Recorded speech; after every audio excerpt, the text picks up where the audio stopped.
नमस्कार दोस्तों, जे क्लासेस मेरठ परिवार में मैं डॉक्टर अंकित भारद्वाज आपका स्वागत करता हूं। और आप सभी मेरे साथ पढ़ते हैं अप्लाइड केमिस्ट्री, जो कि एक कॉमन सब्जेक्ट है। कहीं पर अगर सेमेस्टर सिस्टम चलता है तो वहां पर सेमेस्टर में, और जहां पर ईयरली सिस्टम आता है, चाहे वो ग्रुप ए है या ग्रुप बी है, वहां पर एक कॉमन सब्जेक्ट आता है अप्लाइड केमिस्ट्री।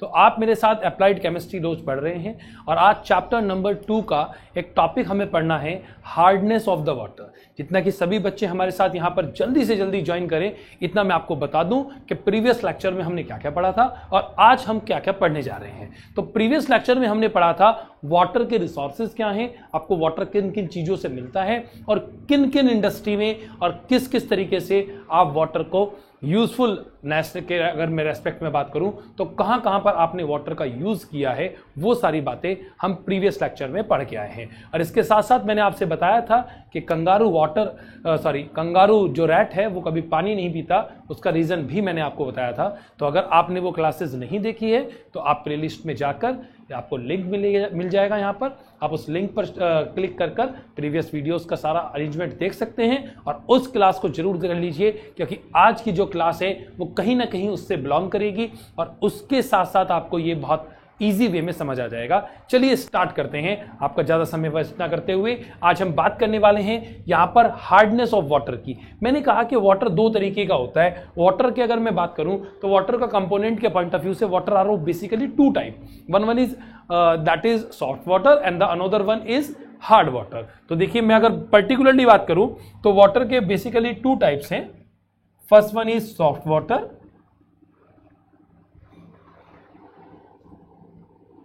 और next one is hard water.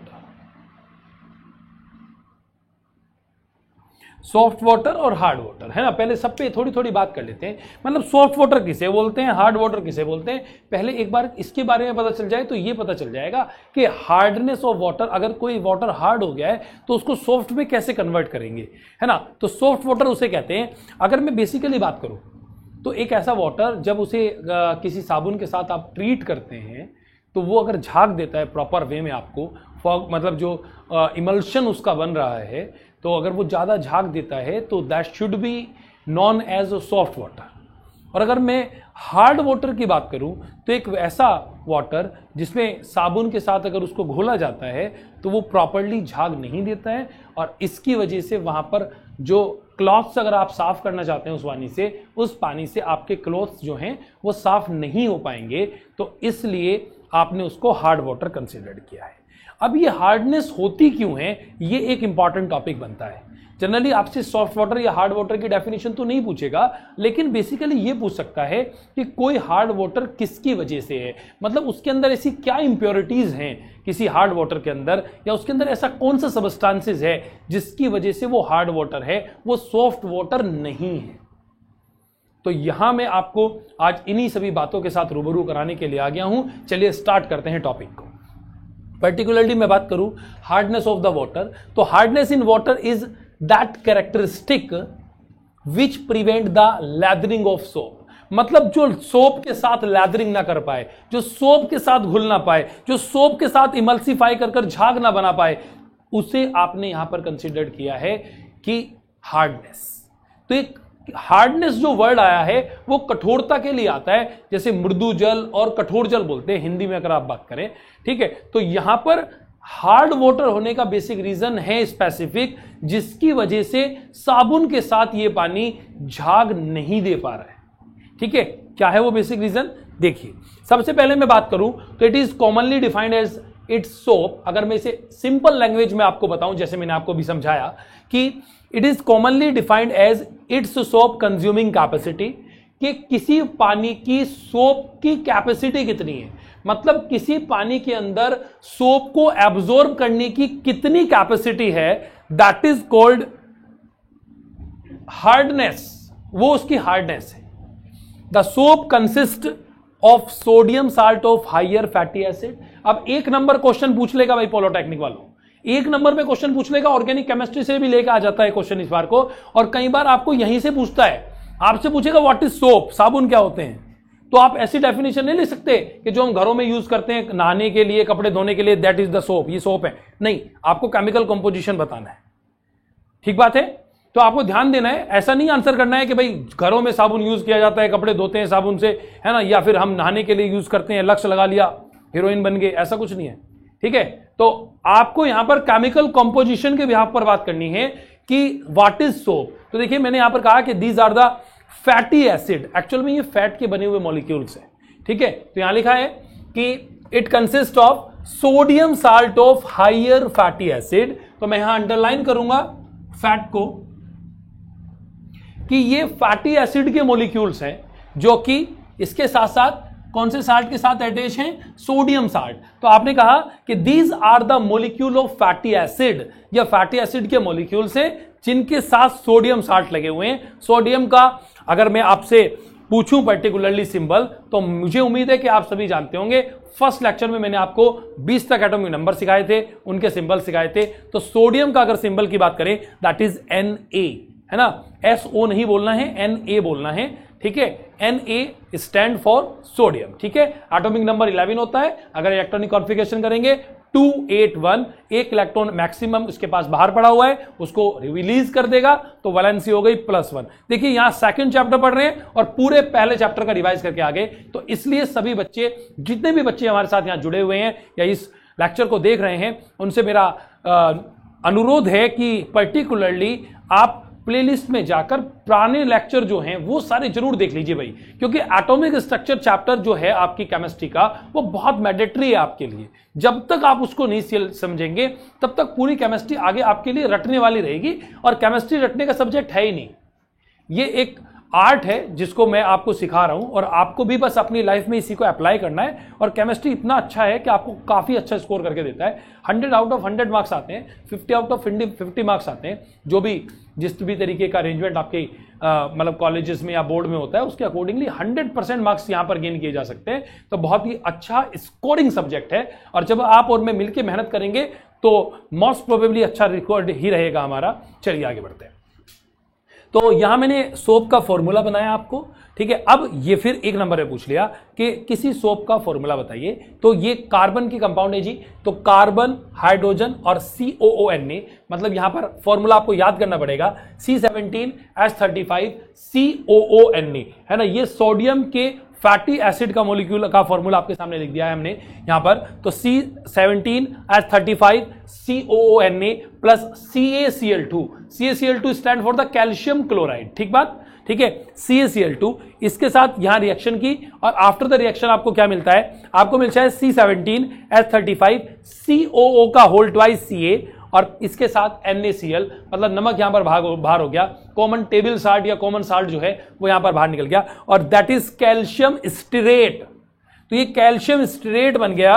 ठीक है, यहां पर आपने क्या किया है कि एक सोप लिया, ठीक है, जो कि, और इसके साथ यहां पर एक पानी लिया है जिसके अंदर कैल्शियम क्लोराइड की इंप्योरिटीज है।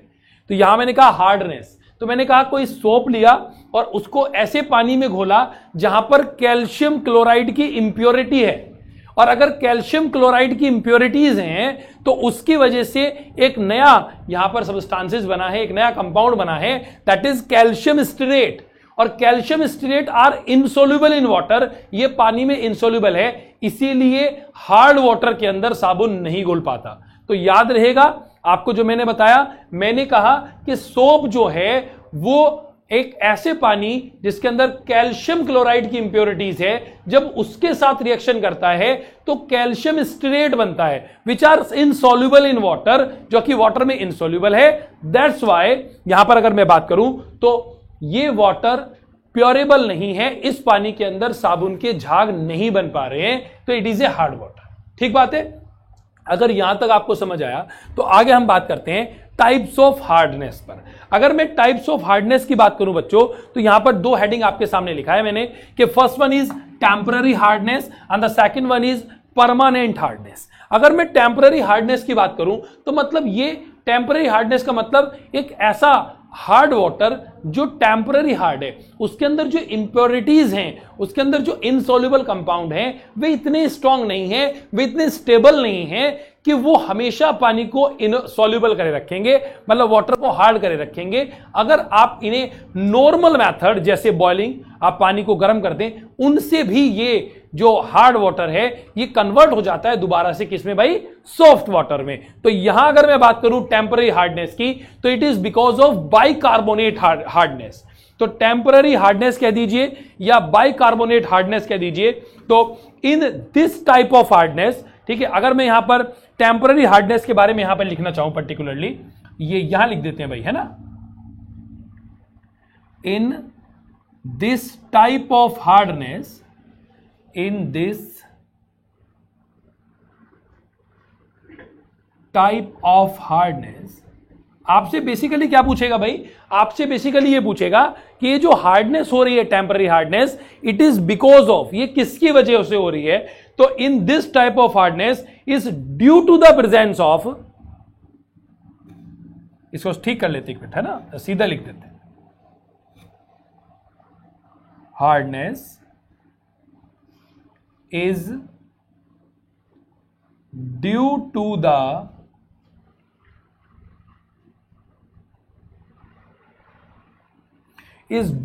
प्रेजेंस ऑफ कैल्शियम आयन आएगा आपके पास। आपने ऊपर पढ़ लिया हार्डनेस में कि कैल्शियम क्लोराइड की वजह से ऐसा हो रहा है, तो कैल्शियम और मैग्नीशियम, है ना। तो hardness is due to the presence of, मैं कलर चेंज करके लिख रहा हूं आपके लिए, कैल्शियम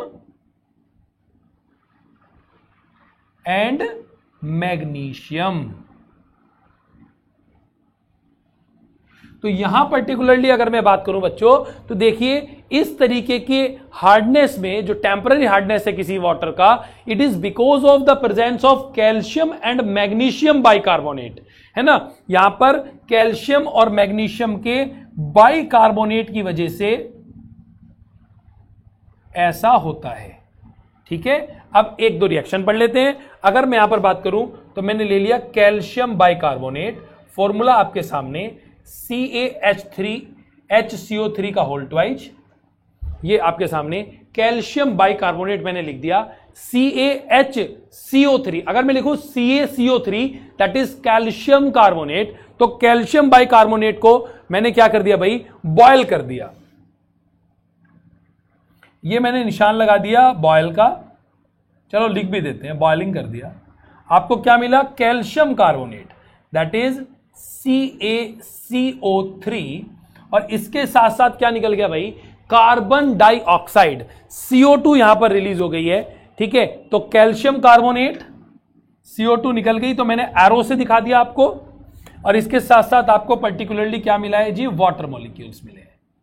तो यहां इसका नाम कैल्शियम कार्बोनेट, इसका नाम आप जानते ही हैं, that is carbon dioxide.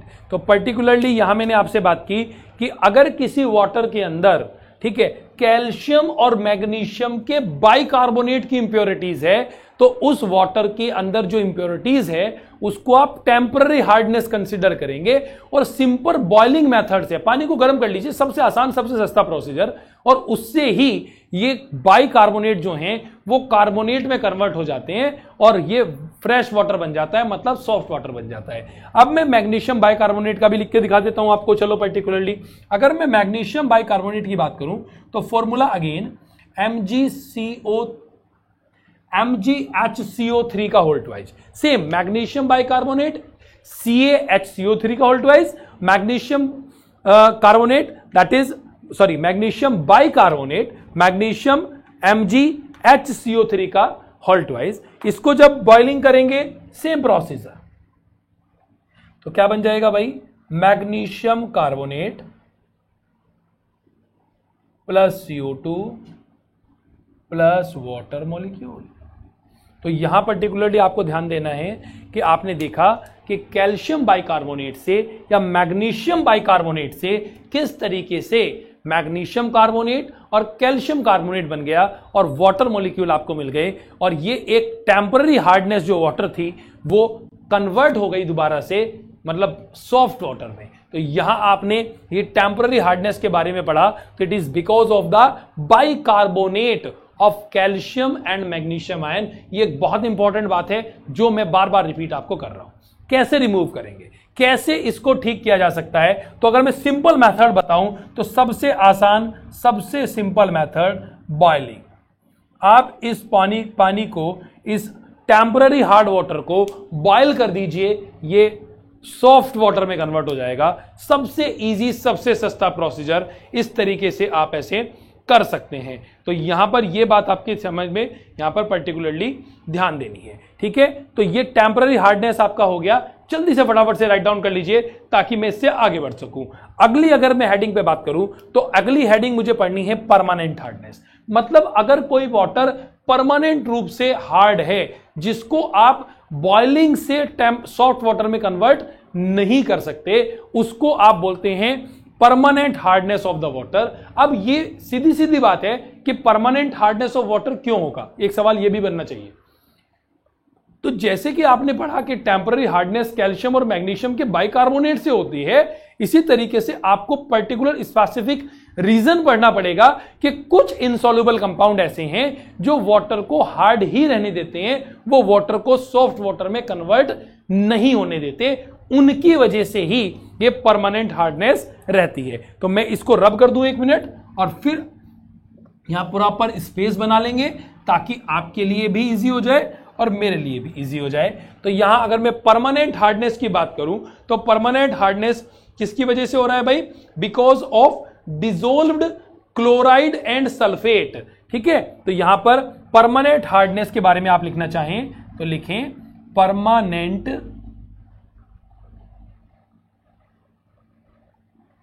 Hardness is due to, ठीक है। अभी मैंने आपको बताया कि permanent hardness is due to dissolved chloride, जो क्लोराइड आयन है उनकी वजह से ऐसा हो रहा है। Dissolved chloride and sulphate of calcium and magnesium, chloride and sulphate of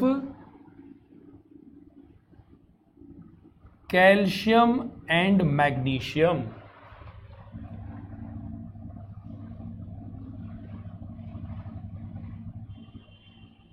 तो पर्टिकुलरली क्या बात याद की है? वहां आपने पढ़ा था कि कैल्शियम और मैग्नीशियम के बाइकार्बोनेट की वजह से टेम्पररी हार्डनेस आई थी। यहां पर क्लोराइड और सल्फाइड की वजह से ऐसा हो रहा है। किस किस की वजह से?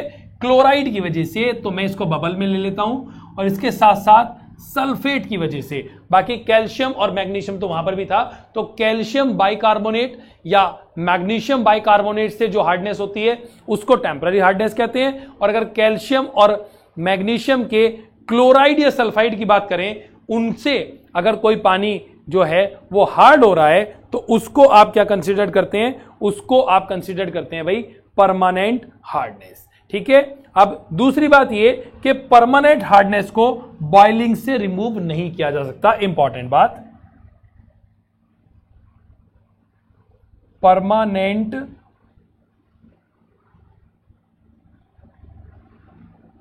Hardness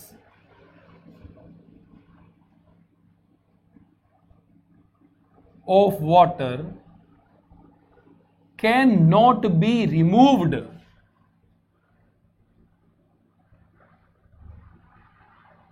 by boiling। आप गर्म करने से, है ना, मतलब अगर आप वाटर को बॉयल करना चाहते हैं तो वाटर को बॉयल करने से परमानेंट हार्डनेस को नहीं रिमूव कर सकते। रीजन है स्पेसिफिक, सल्फेट और क्लोराइड आयन ज्यादा स्टेबल कंपाउंड है, वो बॉइलिंग से टूटते नहीं है, उनका मेल्टिंग पॉइंट या बॉइलिंग पॉइंट जो है वो हाई है। सो दैट्स वाई आप इतना पानी गर्म नहीं कर पाएंगे जिसमें क्लोराइड और सल्फाइड आयन टूट जाए। सो ये पानी हमेशा हार्ड ही रहेगा। इसके लिए फिर आपको दूसरे स्पेसिफिक मेथड का यूज करना पड़ेगा। कोई बच्चा बताएगा मेरे को कि कौन से स्पेसिफिक मेथड हैं जिनको हम यूज करते हैं? तो अगर आपको याद आ रहा हो तो मैं आपको बता दूं, एक मेथड है जियोलाइट मेथड। हम पढ़ेंगे आगे इस चैप्टर में जियोलाइट मेथड में करना क्या है। तो जियोलाइट मेथड से आप कोर्स मतलब कंप्लीट कर लेते हैं। आप जियोलाइट मेथड का यूज करते हैं टेम्पररी नहीं, परमानेंट हार्डनेस ऑफ वाटर को रिमूव करने के लिए। तो लिख सकते हैं आप इसको permanent hardness, permanent hardness of water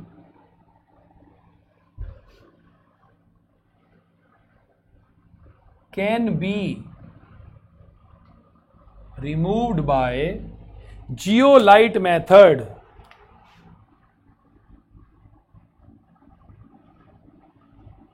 ji, zeolite, LITE, zeolite method. दो मेथड और बताऊंगा भाई, एक तो है आपका जियोलाइट मेथड, ये आप राइट डाउन करें, और इसके साथ साथ आयन एक्सचेंज मेथड भी होता है।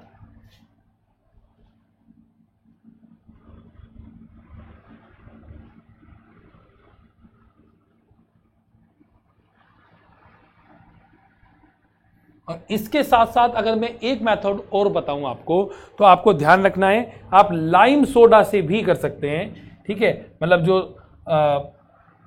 चूने का पानी है ना, लाइम सोडा, इन तीनों की हेल्प से आप परमानेंट हार्डनेस ऑफ वाटर को रिमूव्ड किया जा सकता है। और परम्यूटेड मेथड भी होता है, तो ये भी एक इंपॉर्टेंट है। और आप एक और लिख सकते हैं, that is permuted.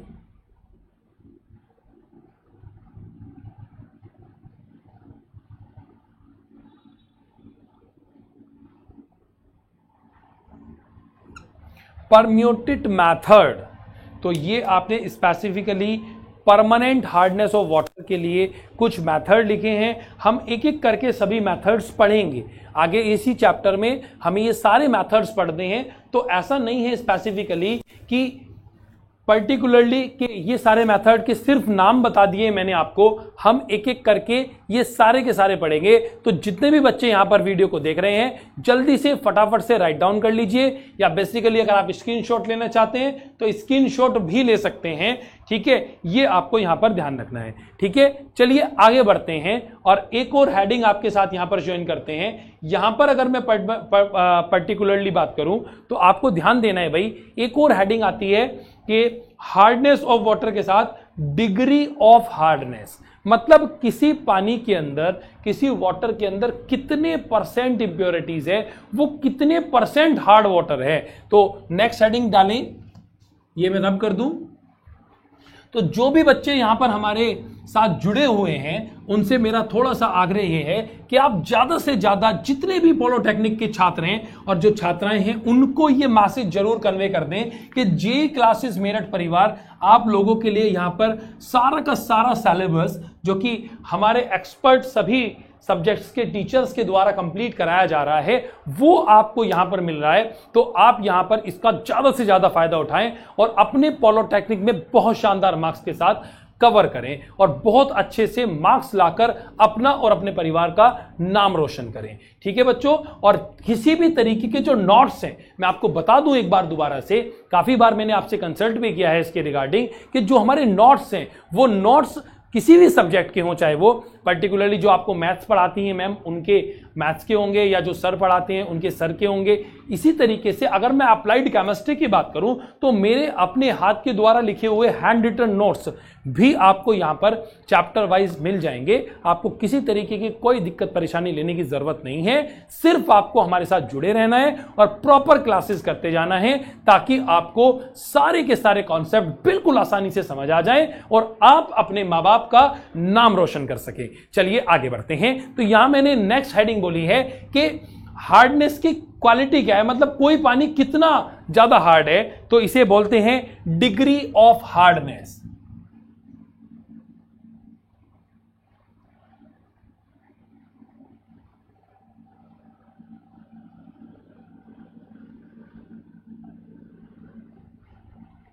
Degree of hardness, तो यहां पर अगर मैं बात करूं तो डिग्री ऑफ हार्डनेस की मैं अगर कंसीडरेशन पे बात करूं, तो आपको यह बात ध्यान देनी है, अभी तो पढ़ा कि पानी अगर परमानेंट हार्ड है तो it is because of chloride ion, है ना, क्लोराइड आयन की वजह से ऐसा हो रहा है। तो अगर मैं ये कहूं कि किसी भी पानी के हार्डनेस को कैलकुलेट करने के लिए हम उसके कैल्शियम कार्बोनेट को वैल्यू को निकालते हैं। तो अगर मैं यहां पर बात करूं डिग्री ऑफ हार्डनेस की, तो किसी पानी के अंदर आप उसके इक्विवेलेंट्स निकाल लीजिए कैल्शियम कार्बोनेट के, मतलब किसी पानी के अंदर कैल्शियम कार्बोनेट की कितनी मात्रा है वो उसके डिग्री ऑफ हार्डनेस को रिप्रेजेंट करती है। तो यहां अगर मैं पर्टिकुलरली डेफिनेशन के माध्यम से बोलूं कि तो आप इसे लिख सकते हैं कि hardness of water is always calculated by hardness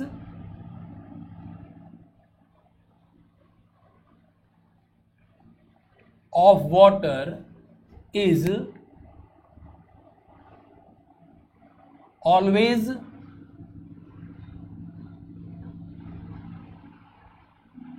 calculated in terms of calcium carbonate equivalents।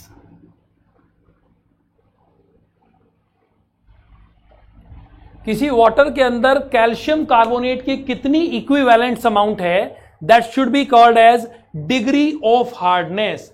तो यहां पर अगर मैं कहूं कि किसी पर्टिकुलर मतलब वाटर की मैं बात कर रहा हूं स्पेसिफिकली, अगर किसी पर्टिकुलर वाटर में मैं कहूं कि इसके अंदर कैल्शियम कार्बोनेट की 50 है कोई वैल्यू XYZ, तो हार्डनेस ऑफ वाटर भी 50 ही होगा। ऐसा आपको कंसीडर करके चलना है। अगर कभी ऐसा ऑब्जेक्टिव क्वेश्चन बने तो आप इजी वे में इसको कंप्लीट कर लेंगे। ठीक है, तो यहां मैंने आपसे कहा डिग्री ऑफ हार्डनेस, किसी वाटर के अंदर कैल्शियम कार्बोनेट की कितनी इक्विवेलेंट है उसको आपने यहां पर क्या कंसीडर किया है, डिग्री ऑफ हार्डनेस। तो calculation of equivalent of CaCO3, तो यहां पर एक कैलकुलेशन के लिए फॉर्मूला आता है भाई, calculation of equivalent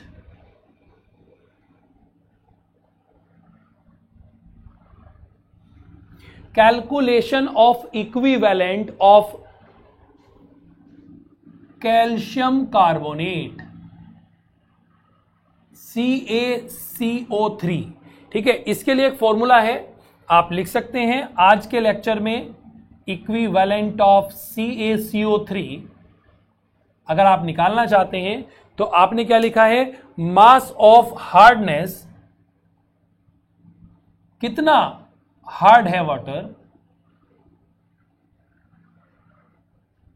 mass of hardness producing substance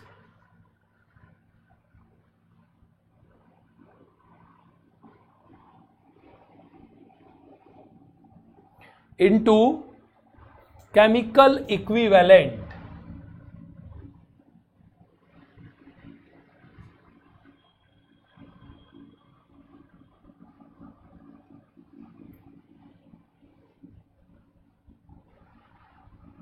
तो यहां आपने क्या किया, mass of hardness producing substance, कौन सा ऐसा सबस्टांस है मतलब जिसकी वजह से कोई वाटर हार्ड हो रहा है, मतलब क्लोराइड आयन या मैग्नेट, मतलब जो भी आप आंसर कर रहे हैं, क्लोराइड आयन कर रहे हैं, कुछ भी करें, तो उसका आपको अमाउंट लेना है, उसकी वैल्यू लेनी है। ठीक है, कितने पानी के अंदर कितना क्लोराइड है उसकी मास वैल्यू लेनी है। इसके साथ साथ कैल्शियम कार्बोनेट का, मतलब अगर मैं बात करूं पर्टिकुलरली CaCO3 का इक्विवेलेंट वेट ले लेना है और इसको डिवाइड कर देना है भाई किससे, इसको डिवाइड कर देना है आपको chemical equivalent of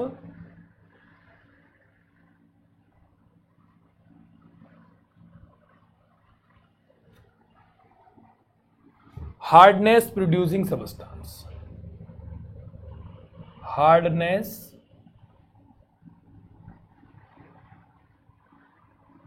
producing substance. तो ये एक फॉर्मूला आपके सामने इक्विवेलेंट्स ऑफ कैल्शियम कार्बोनेट निकालने का, आप इसको अच्छे से लर्न कर लेंगे तो आपके लिए आगे के इससे रिलेटेड न्यूमेरिकल्स जो हैं वो इजी हो जाएंगे। तो यहां calculation of equivalent of calcium carbonate के लिए मैंने आपको एक फॉर्मूला बताया है, इस फॉर्मूले को याद रखेंगे तो आपको नेक्स्ट लेक्चर में यहां पर आसानी हो जाने वाली है। तो ये आपके आज के जो मैंने लेक्चर लिया है उसके रिगार्डिंग ये पूरी इंफॉर्मेशन मैंने यहां पर आपको हार्डनेस ऑफ द वाटर में दी।